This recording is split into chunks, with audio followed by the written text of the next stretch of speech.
This is Going Under, Anesthesia Answered with Dr. Brian Schmutzler. I'm Vahid Sadrzadeh, and we are in studio. Back in the studio. My friend. Back in the studio. I feel like it's been a day and a year. It has. You've been busy having kids, that whole thing. So last night, would you want like 3 or 4 more of these? No. I love you. No. But we're good. No, thank you. We're good. He's awesome. Heather's doing well. Yeah, good.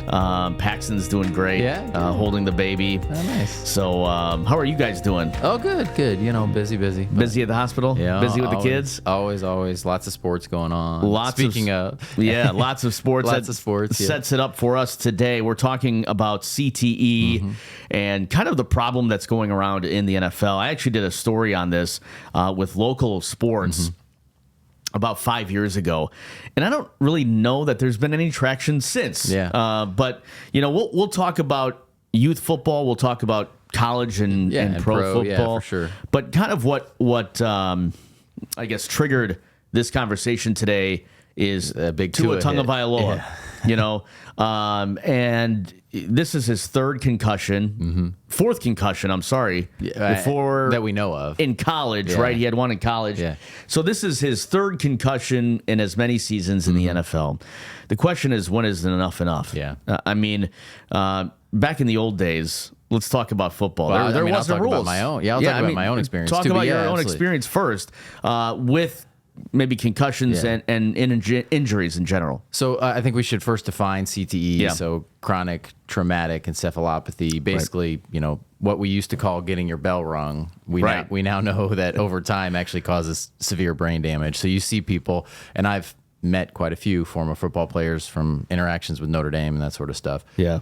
You can tell they're just not all there, right? It just basically causes a withering of the brain. And to qualify, I'm not a neurologist, so I'm not an expert in this, but I am a neuroscientist, so I know a little bit about the brain. Right.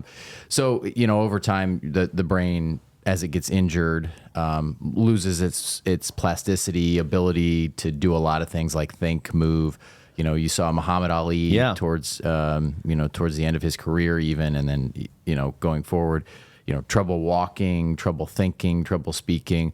A lot of former NFL players have the same thing. And then I think what really brought this to light, there was that movie about the neurologist back in the 90s, but then you had guys like Junior Seau, who they did an autopsy on after he had committed suicide and found, the CTE in the brain. And so there's still a lot of research going on here, but I think it's pretty clear that repeated injuries to the brain, like people get in football and boxing and all these, UFC now and all that sort of stuff, definitely causes long-term effects. Can it happen from just one hit? So, the term chronic would imply that it's more than one, right? Repeated. So I don't think in general, again, I'm not a neurologist, I don't think in general that if you get one concussion, that you're likely to have long-term effects. But, there's some things coming out now that in football, especially high level, let's say college, pro football, even if you're not getting a concussion, if you're taking hits to the head, maybe there's a subclinical concussion that you're getting from time to time. And, that over time can cause some brain damage too. So I don't think the research is totally clear on sort of the micro concussions thing. But the big issue is hit after hit after hit. So Tua, right? So one concussion in college, and I'll talk about my experience at some point too, but one concussion in college, probably not that big of a deal. Then you get another one, then you get another one, then you get another one. And there's actually stories of people who have died by getting concussion back to back, right? So you get one concussion, the brain hasn't healed yet, and then you get that second concussion and the brain just can't handle it. And how long for that healing process? You don't know. Nobody knows. Yeah. So it's really hard to measure a concussion on a scan, an MRI, a CT scan. Okay. So it's usually done by symptoms. So you have to be totally symptom free. And I don't remember what the NFL number is at this point, but you have to be totally symptom free for X amount of days before they let you go back.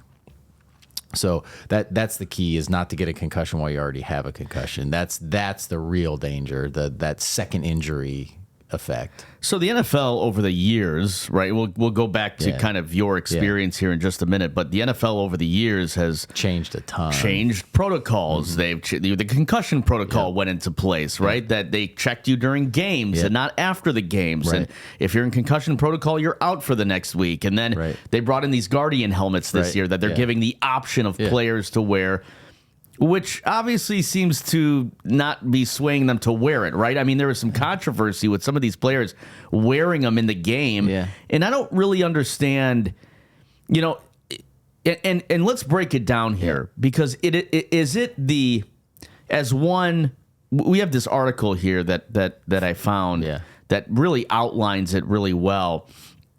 And one of the neurologists from the University of Wisconsin says to prevent it, you've got to prevent hits to the neck and to the head. Right.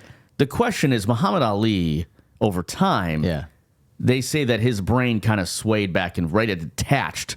Right? Is that what happens? It really detaches from. Yeah. So it's as you get a concussion. So take us through the science. Yeah. So as you get a concussion, you know, what essentially happens is like a body in motion stays in motion, right? So you get hit in the head, and your skull, the bone, stops, and the brain keeps going, and you know, whacks the front of the head or whacks the back of the head, to really simple terms. So it doesn't detach necessarily, but every time you do that, you get damage. You probably get some separation of the meninges. Contusions. Yeah, contusions. You know, potentially a bleed, although that's not really a concussion at that point. That's a hematoma. But so over time, right? He's getting punched. Right, the skull is stopping at the fist, and the brain keeps going. And so, you know, boxers, I don't know how you prevent it with boxers, right? I mean, there's really no way to do that. But I think in football, you know, the goal, and you look at not only the Guardian helmets, but you look at the change in equipment over time, right? So people used to wear helmets that had essentially no padding on the inside and one bar. Right. And then over time it's evolved, right? And then they had no helmets at first. Well, then they had more padding. Right. And so as more padding, that helped. Sort of as I was finishing like high school into college, they started having these helmets that had the air in them, right? Correct. Which they have now. I mean, even my kid who plays football, who tackle football at age 8, has a helmet that's inflatable. So you can make it so it's super tight, so there's going to be less motion there. So you pump air. It up, yep. You do? Yeah, just like the Reeboks used to have. Yeah, right. The Reebok airs. And now obviously the Guardian helmets as well. So anything you can do to pad and protect the head and neck, like the article says, is going to reduce the risk of getting a concussion. So I mean, you take that hard hit, and there's a ton of data on this. You take that hard hit, you got a Guardian helmet on, that absorbs most of that hit, and it doesn't go to your skull. So why don't more players wear this? I mean, you think it's looks, you think it's heavier, you think it's... Yeah, I mean, it's different, right? Yeah. It's going to take some time to adopt it. They're also, you know, 21 to 25-year-olds who, like, when we were 21 or 25, we thought we were invincible too. You're like, nah, whatever, you know? Yeah. So they did, NFL, I guess, has spoken to F1 to see what F1 racers are wearing and how that is protecting them from injury and neck injuries. I mean, you're not playing football. You're not going to put a helmet like that. I mean, F1 racers, those helmets weigh a ton. Oh, yeah. I'm guessing. Yeah. Well, and F1... But is it material, too? I mean, like, what if they made them out of titanium, right? Yeah, I mean, some like... sort of composite, yeah. So so in F1... you're only worried about the brain of the person who's wearing it, right? You don't care if the helmet is so strong it damages a wall or damages the car. The problem in football is if you make it too strong, and then you've got helmet of these, you know, let's say you make it out of, you know, invincible, carbon something or whatever, right?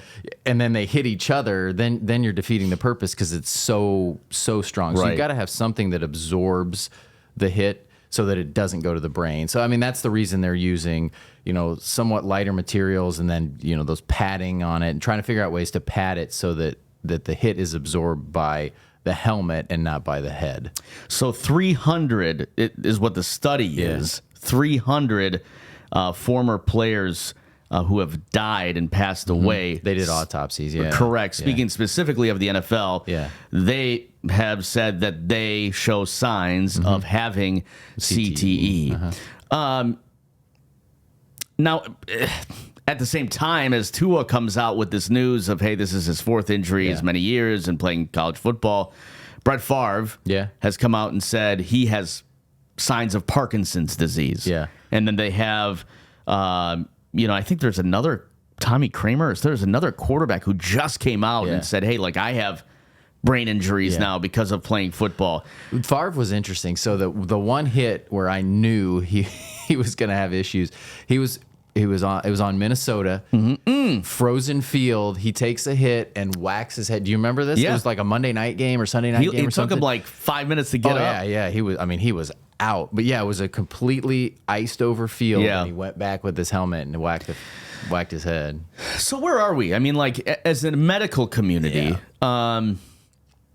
obviously football is such a big business. Yep.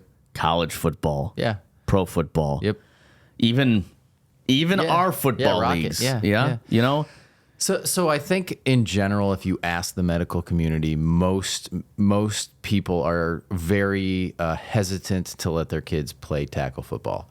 I am not, because I think the benefits, particularly of like, my 8-year-old playing tackle play, football, whatever, all that kind of stuff, and there's just something about a football team, right? Like American football teams, it's just different, you know. And I had that experience. I want my kids to have that experience. I think what they're doing great now is they're teaching them how to tackle.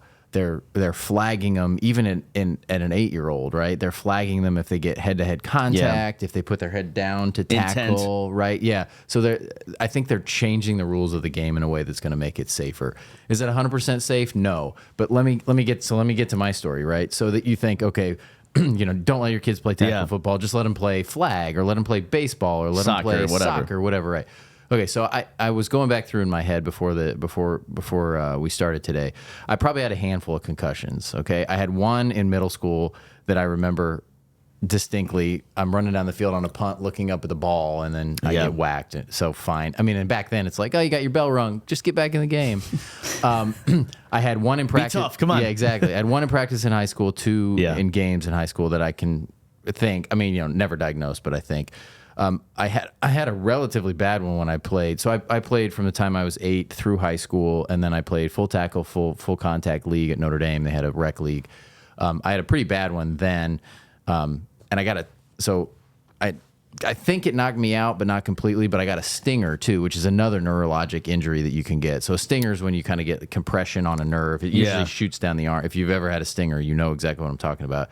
You just hit a certain way. That can be dangerous though too, right? It can, yeah. Well, it's indication of nerve damage. So I mean, the stinger in and of itself usually goes away within a couple days. The problem is, okay, well, you got hit hard enough to compress your spine. You probably had a brain injury too. Right. The worst concussion I ever had, and my wife will attest to this because she had to take care of me puking for 2 days, was playing flag football. Just random. I played in a church league for, 10, 12 years in Indianapolis. Just random fluke. I jumped up to knock down a pass, and the guy who caught the pass came down, hit me in the temple with his elbow. Just fluke, right? Fluke incident. And honestly, it can happen in soccer. Right. You're head to head. Yeah, exactly. Well, I mean, and then soccer, baseball. they talk about the heading the ball, right? That ball comes at you fast. You head the ball. There's your micro injuries, right? So I mean, I don't baseball. think you get hit in the head in baseball, not often. Basketball, those guys hit the floor and hit their head, right? So nothing's totally safe. I think what football has done, and the NFL has pervaded all the way down to peewee leagues, and even in flag, is this is the way that you play. This is how you're technically sound, so that you have the least risk of getting hurt. So I personally, again, I'm a doctor, but not your doctor. I personally am all for kids playing organized sports, including tackle football. Yeah. If it's done the right way. But I'm also totally for, if there is any question of a head injury at all, you're off the field. You get evaluated by a neurologist. I mean, they're doing this all the way down, I think, to the middle school level. We don't have it in Rocket, but they do it all the way down to the middle school level now. I love my stepson playing football. I think there are invaluable lessons to playing football. Of course. Yeah. And he said for the first time, because he's a baseball player, or he had claimed to be a baseball player first at the age of 11. Yeah. And Listen, I like baseball. I'm a sports. If you know me anything about me, you love sports. I love every sport. I mean, I played, I announced, whatever. I still am a sports lover. But there's something about football. You're right. There's something about American football that is just we grew up with. Yep. That is our sport. Yep. And there is something about the team play, the individual play, the toughness that you learn from it that you can't replicate. There's a great book, and if anybody, and this is free promotion for Sal Palantonio, not that he needs it, but he was, I think he's retired at this point, but he was I think he's still, is he still on I ESPN? think he still does stuff. So he's a sportscaster for ESPN, wrote this book called How Football Describes America. Yeah. It's a really cool book. I'm a kind of a history buff too, but it talks about how soccer really demonstrates the way that the Europeans think, right? Like they get together in a group and they spread out and they do, but American football is like we, the team, we come together, we take our territory, correct, we win it, and then we defend it. Like it's a really cool book, really cool idea. Nice. I mean, I'll have to read it. It's a bit of a stretch, but it does, as you read it, like being somebody who played football from the time I was 8 and love American football, I'm like, oh, this is like, you just like get this sense of like pride and like, oh, that's why I liked it so much. So Paxton is his name, but he like basically, from the time he was a very young kid, baseball, always baseball. But he has always asked me, hey, let's go play football. Mm-hmm. Let's, can you teach me some routes? Yeah. Because like we played football in the backyard when I was a kid with next door neighbor. I mean, like we had a big backyard. Luckily, so we could play football. Like, at the playground. Yeah, I mean, I was even my wife. Well, I played football with the boys, and tackle. We just ran up there and played tackle, and nobody cared. Yeah, and so I taught him these routes. Yeah, like we would have routes, like 1 through 10. We'd have like scripted plays, and so I taught him these routes. So like he wouldn't ask me, "Hey, let's go play baseball. Yeah. Let's go do the routes." Yeah, and this was a couple of years ago, and then I'm like, "Dude, I know your sons play flag football," so I'm like, "Pax, what?" Why don't you try it? Yeah. You don't have to lock into baseball. Yeah. He's in travel baseball. Like, that world is nuts. Don't get me started on that rant. But, like, basically, he essentially was like, listen, I'll give this a try. He has played this year, and his first game. Loves it. He loves it. Yeah. He played defense last game. He was like, I'm not sure I'm a defensive guy. Yeah. But they're figuring it out, right? Yeah. And so the other day, he comes home from school. And he's like, we were asked to make a shape in school that defines who we are, that who we believe we are. Yeah. Like, not necessarily a shape, but it could be like a symbol or whatever. And he's like, guess what I put down? I said, baseball. And he said, no, I put a football down. Oh, nice. I said, what? Nice. So he's catching the bug. Yeah. We watch football all the time, right? He's become a de facto Packers fan. Yeah, he has to be, right? Yeah. Right, he has to be. But it's this bug that he's caught, and I think a lot of kids catch this bug. Yep. And it's like, okay, well, there is a risk in everything. Right. There is a risk in everything. And I truly believe that. Like, I understand that head injuries are a big deal. Yep.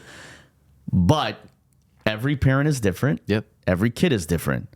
And I believe that no matter what you do in life, you have to take a risk. Yeah, it's a risk benefit. Everything's risk. We talk about this all the time about medical stuff, right? Risk benefit. Yeah, you want to get your knee fixed? There's quite a benefit to that. Correct. There's also a risk. Want to get surgery? Anesthesia, right? I mean, there's a risk. I think so.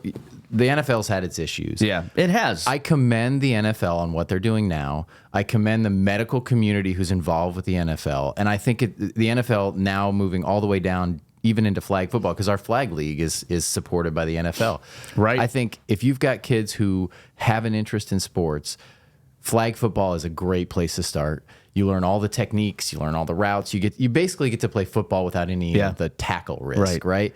And kids learn it. So I had my kids play. I think they played 3 or 4 seasons, and now like I said, my older one's in tackle. It's a different sport. Yeah, but you learn all the fundamentals, all the skills, right? How to catch a football, how to break down to make a tackle. I mean, you pull a flag instead of tackle, but you're breaking down to make a tackle. You're like learning how to move your body and all that sort of stuff. So, I mean, I'm a huge proponent of kids playing sports in general, but football's to me is just great. I swam in college, broke my ankle. Swimming? Yeah. How? It's a flip turn. Jeez. Too close to the wall, and when you flip, you push like real hard. Yeah. No, you're kind of like you're flipping your body, so your legs, in theory, they can come out of the water. So like we are always taught to flip in the water. Yeah. Right. Well, like when you get to that level of swimming, you turn your body so your legs come out of the water and flip. Well, the gutter was lower. The side, the gutter that like right next to the pools pool, can differ from pool to pool. It was out. Hit my ankle right on the side of the gutter. Did you keep swimming? Well, I swam for like 25 yards. I'm like, I need to get out because it hurts. I'm done. Yeah. But it goes to show that you can hurt yourself in anything. Doesn't matter. My kids, I was actually going archery. I can hurt my elbow, right? I mean, I was actually going to bring up that swimming was safe, but now because it's non-contact and that sort of stuff. That's what your kids. My kids swim too, not competitively yet, but yeah. So yeah, football. Yeah, it's great. So as far as the medical community, though, like where are they? What's being done, I guess, other than suggestions to the NFL? You know, I mean, the NFL is almost a private business, right? It is. Like, I mean, it's owned by these owners, right? You can make suggestions to them, right? But ultimately, it's going to come down to we're going to follow the advice of whoever doctors that we hire to make those decisions. I think it's gotten pretty good. I mean, the NFL, again, you can say what you want about it in the past, but I think at this point, they've said, listen, we know we have a problem. We know how to mitigate that problem.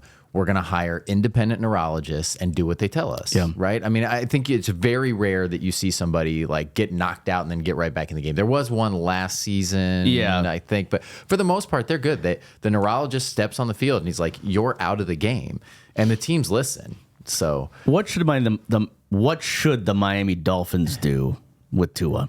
You're not their doctor. Yeah, I'm a doctor, but not their doctor. So given what I saw on that hit, that's a pretty severe concussion. He should probably sit the season, and then he needs to decide, reevaluate if he wants to take the risk of, because I think 27 years old. Yeah, I think if he gets another concussion, it could be real serious. And here's the other thing that we didn't mention in the beginning: each concussion you have makes you higher risk for another concussion and a worse concussion. So let's say I take a hit today.